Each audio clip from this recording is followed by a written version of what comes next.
Makinig kayo dito, mga bro, dahil bihira itong mangyari at sobrang bigat ng ibig sabihin nito.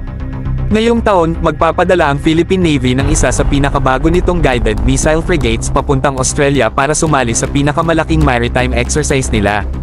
Hindi ito simpleng goodwill visit lang. Ito ay malinaw na senyales na handa ng makipagsabayan ng PN sa mga top navies sa rehiyon. Kinumpirma mismo ng PN spokesperson na si Captain Marisa Martinez na isa sa Miguel Malvar class frigates, alinman sa BRP Miguel Malvar o BRP Diego Silang, ang i-deploy para sa Exercise Kakado. Ang exercise na ito ay ginaganap kada 2 taon at itinuturing na isa sa pinakakomplikado at pinaka-demanding na naval drill sa Indo-Pacific. Mas lalo pang naging special ito dahil unang beses ulit nasasali ang Philippine Navy matapos ang mahigit 7 taon na pahinga. Malaking hakbang ito. Ang Exercise Kakado ay hindi basta-bastang training.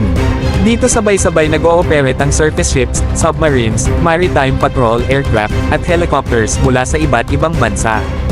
Ibig sabihin, may expose ang ating mga sailors at officers sa advanced tactics, modern command and control systems, at real-world multinational operations. Mas mahalaga pa, ang Miguel Malvar class frigates ay representasyon ng bagong mukha ng Philippine Navy. May modern sensors, guided missiles, advanced radar, at mas mataas na survivability kumpara sa mga lumang barko natin noon.